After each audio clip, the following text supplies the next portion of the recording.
किस रंग की तरंगदैर्घ्य सबसे कम होती है? बैंगनी रंग की। नीचे दिए गए विवरण के कारण दिए गए वेग स्थिर और तरंग की आदि रखी जाती है, आवृत्ति दुगनी हो जाती है। वेग बराबर आवृत्ति विरुद्ध तरंगदैर्घ्य। इसका सही उत्तर है बी। अभिकथन और कारण दोनों सही, लेकिन कारण अभिकथन की उचित व्याख्या है। अगला प्रश्न, तरंग की विशेषता नहीं है, माध्यम। का उत्तर डी है। अगला प्रश्न, यदि एक तरंग की आवृत्ति बढ़ती है तो इसका तरंगदैर्घ्य पर क्या असर होता है? इसका सही उत्तर है सी, यह घट जाता है। अगला प्रश्न का मिलान करिए। विद्युत चुंबकीय तरंग प्रयोग का सही उत्तर है सी।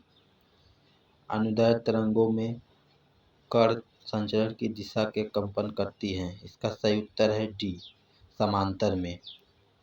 किस तरह की तरंग पर कंपन तरंग के चलने की दिशा के समांतर गति करते हैं? इसका सही उत्तर है सी, तरंगदैर्घ्य। अगला प्रश्न, किसी अनुदैर्घ्य तरंग में लगातार दो संपीड़न और दो लगातार विरली प्रक्रिया के बीच की दूरी को क्या कहते हैं? तरंगदैर्घ्य। इसका सही उत्तर है बी। अलग अलग प्रतिध्वनियों को सुनने के लिए ध्वनि के स्रोत के अवरोध की न्यूनतम दूरी होनी चाहिए 172 मीटर। इसका सही उत्तर है बी।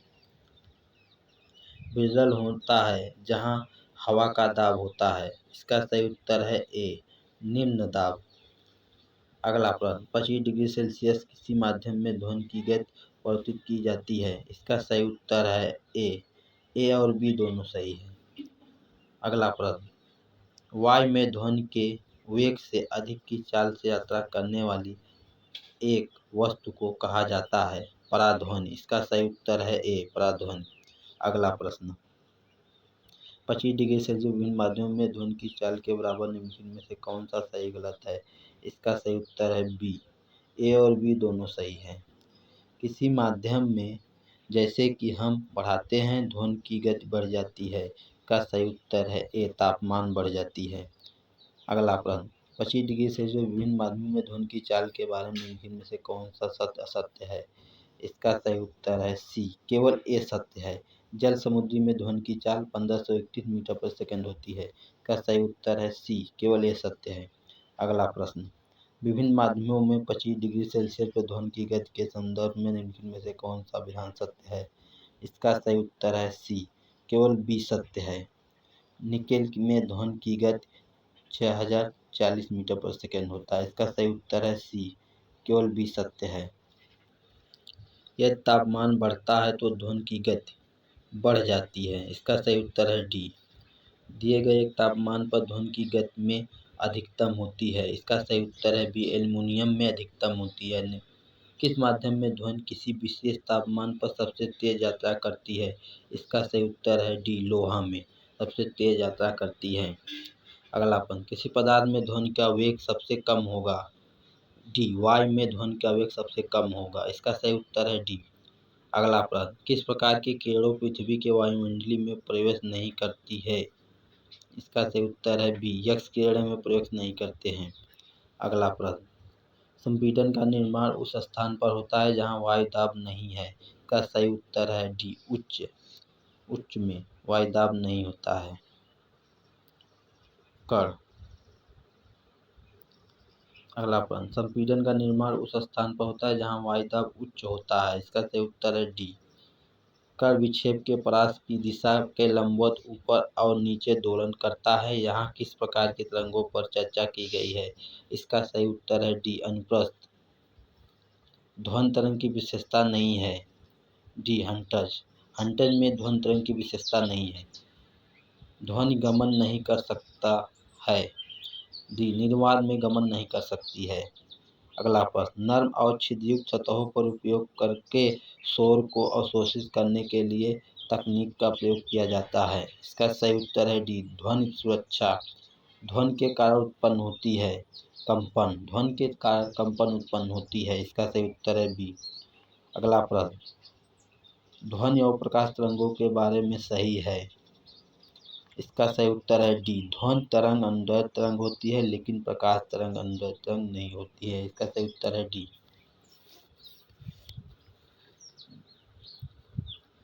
अगला प्रश्न, भिन्नता के कारण संपीड़न और विरलन उत्पन्न होती है? इसका सही उत्तर है सी, हवा और दाब पर। ध्वनि की तीव्रता मापी जाती है? इसका सही उत्तर है सी, डेसिबल में। ध्वनि की तीव्रता डेसिबल में मापी जाती है। ध्वनि तरंग की आवृत्ति मापने की मानक इकाई है? इसका सही उत्तर है बी, हर्ट्ज है। ध्वनि निम्न में से क्या कर एक है? इसका सही उत्तर है बी, यांत्रिक है। अगला प्रश्न, किसी तरंग की आवृत्ति दुगनी हो जाती है तो उसकी तरंगदैर्घ्य होगी मूल की आधी। यदि दुगनी हो जाती है तो उसका आधा हो जाएगा। अगला प्रश्न, एक सोनार में मौजूद मुख्य उपकरण क्या है जिसका उपयोग पानी के नीचे मौजूद की दूरी, दिशा और गति का पता लगाने के लिए किया जाता है? ट्रांसमीटर और डिटेक्टर। इसका सही उत्तर है सी। अगला प्रश्न, एक्सरे जो अब चिकित्सा के क्षेत्र में दैनिक रूप से रोग निदान के लिए उपयोग किया जाता है, इसकी खोज किसके द्वारा की गई थी? विलियम रॉन्टगन ने किया था। इसका सही उत्तर है ए। अगला प्रश्न, रेडियो द्वारा उत्पादित ध्वनि से बढ़ती है आयाम बढ़ने पर? इसका सही उत्तर है ए। तरंग चाल, आयाम, तरंगदैर्घ्य और आवृत्ति सभी को कहा जाता है तरंग की विशेषता। इसका सही उत्तर है बी। अगला प्रश्न, एक मात्रा है जो एक तरंग की प्रकृति का वर्णन नहीं करती है? ऊंचाई। इसका सही उत्तर है ए। ध्वनि के संचरण के दौरान माध्यम में कणों के उच्च घनत्व का क्षेत्र कहलाता है? इसका सही उत्तर है सी, संपीड़न।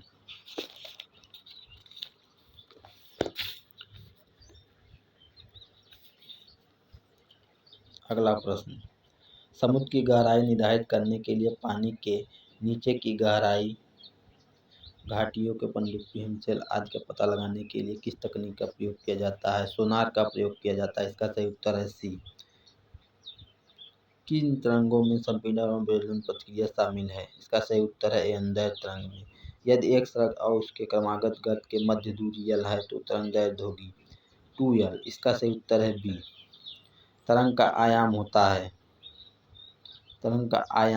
है? इसका सही उत्तर है बी, माध्यम के कणों द्वारा मध्य स्थानों के किसी भी तरफ तय की गई अधिकतम दूरी। अगला प्रश्न, किसी एकल आवृत्ति की आवाज़ को क्या कहा जाता है? टोन। इसका सही उत्तर है सी, टोन। अगला प्रश्न, निर्वात में यात्रा नहीं कर सकता है ध्वनि? इसका सही उत्तर है बी। जब ध्वनि हवा के माध्यम से गुजरती है तो हवा के कण हैं? इसका सही उत्तर है ए, तरंग प्रसार की दिशा में कंपन करते हैं। अगला प्रश्न, ध्वनि ध्वनि का एक रूप है जो सुनने की अनुभूति पैदा करती है? इसका सही उत्तर है बी, यांत्रिक ऊर्जा। अगला प्रश्न, हवा में ध्वनि तरंगे होती है? इसका सही उत्तर है सी, अंतर्दैर्घ्य में। वायु में 0 डिग्री सेल्सियस तापमान पर ध्वनि की गति होती है 331 मीटर प्रति सेकेंड। इसका सही उत्तर है ए। निम्नलिखित में से कौन सा कथन सत्य है? इसका सही उत्तर है डी, सर्दियों की तुलना में गर्मियों में अधिक।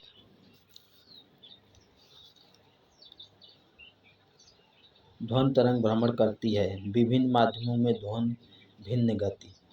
ध्वनि तरंग भ्रमण करती है, इसका सही उत्तर है ए, विभिन्न माध्यम में ध्वनि में भिन्न गति। ध्वनि उत्पन्न होती है, इसका सही उत्तर है डी, वस्तुओं में कंपन होने पर। बिल्कुल मंद शब्द ध्वनि का तीव्रता स्तर क्या है? 0 डेसिबल। इसका सही उत्तर है बी। मानव कान की सामान्य शब्द सीमा होती है 20 हर्ट्ज से 20,000 हर्ट्ज तक। इसका सही उत्तर है डी। अगला प्रश्न, हवा में ध्वनि का वेग लगभग कितना होता है? 330 मीटर प्रति सेकेंड। इसका सही उत्तर है बी। वायु में ध्वनि की चाल ज्ञात करें। का सही उत्तर है ए, 331 मीटर प्रति सेकेंड। एक माध्यम में ध्वनि की गति निर्धारित करता है? इसका सही उत्तर है माध्यम की प्रकृति पर। इसका सही उत्तर है सी, समुद्र जल में ध्वनि की गति होती है 1531 मीटर प्रति सेकेंड। इसका सही उत्तर है सी। एक ध्वनि की तरंग की गति 350 मीटर प्रति सेकेंड। यदि उसकी तरंगदैर्घ्य 2 सेमी है तो तरंग की आवृत्ति होगी ए, 1700 हर्ट्ज। इसका सही उत्तर है ए। तरंगे चमगादड़ को उनके रास्ते में आने वाली बाधाओं का पता लगाने का मदद करती है पराशय। इसका सही उत्तर है सी। मनुष्य के लिए सर्वध्वनि की आवृत्ति की रेंज कितनी होती है? इसका सही उत्तर है सी, 16,000 से 20,000 तक। एक अल्ट्रासोनिक ध्वनि की तरंग की आवृत्ति में अधिकतम होती है 20,000 हर्ट्ज तक। इसका सही उत्तर है डी। अगला प्रश्न,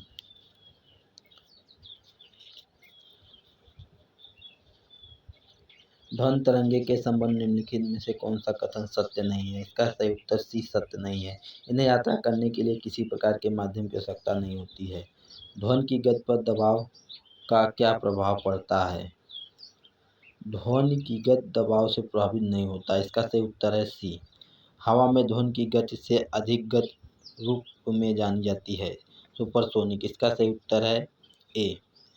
अगला प्रश्न, एक प्रतिध्वनि 3 सेकंड में वापस आ जाती है यदि ध्वनि की गति 342 मीटर सेकंड के परावर्तन सतह की दूरी कितनी है? 512 मीटर। इसका सही उत्तर है ए 513 मीटर। 25 डिग्री सेल्सियस के विभिन्न माध्यम में ध्वनि की चाल के बारे में कौन सा सही गलत है? इसका सही उत्तर है ए और बी दोनों सही है। ऑक्सीजन गैस में ध्वनि की चाल 316 मीटर प्रति सेकंड होती है। आसुत जल में ध्वनि की चाल 1498 मीटर प्रति सेकंड होती है। अगला प्रश्न, ध्वनि निम्नलिखित में से किस माध्यम में सबसे तेज यात्रा करती है? ठोस में। इसका सही उत्तर है ए ठोस पदार्थ में। ध्वनि की लाउडनेस या सॉफ्टनेस को निर्धारित करता है आयाम। इसका सही उत्तर है डी। ध्वनि का तारक निर्भर करता है आवृत्ति पर। इसका सही उत्तर है सी। ध्वनि संचरण के समय माध्यम के कणों के उच्च घनत्व का क्षेत्र कहलाता है। इसका सही उत्तर है डी संपीड़न। इसका सही उत्तर है डी। एक प्रतिध्वनि के लिए स्रोत और परावर्तक के बीच न्यूनतम दूरी लगभग कितनी होती है? इसका सही उत्तर है सी 17 मीटर। अगला प्रश्न, ध्वनि तरंगों के परावर्तन द्वारा उत्पन्न ध्वनि की पुनरावृत्ति क्या कहलाती है? इसका सही उत्तर है बी प्रतिध्वनि। मनुष्य बहुत ऊंची ध्वनि सहन नहीं कर सकता। उच्चतम ध्वनि स्तर क्या है जो मनुष्य सहन कर सकता है? B 80 decibel.